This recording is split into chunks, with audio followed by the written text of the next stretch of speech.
Napakatagal na sa akin itong mga throw pillows ko na to. I think it's like 3 years na.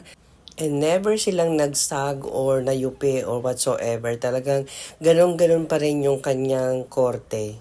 Kaya nagustuhan ko to kasi talagang magagamit mo siya sa living room, even sa bedroom.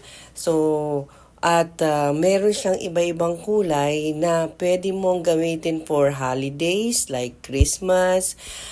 Meron akong iba-ibang kulay actually dito. Meron akong green and then meron akong gray and meron din ako na pink. So, yun yung mga pang daily or non-holiday throw pillows ko. Then, yun nga, pag bare months na, alam nyo na, Christmas time, so saka ko inilalabas yung aking mga colorful na round throw pillow velvet. So, kung type nyo rin itong mga throw pillow na ganito, ilalagay ko na lang sa yellow basket.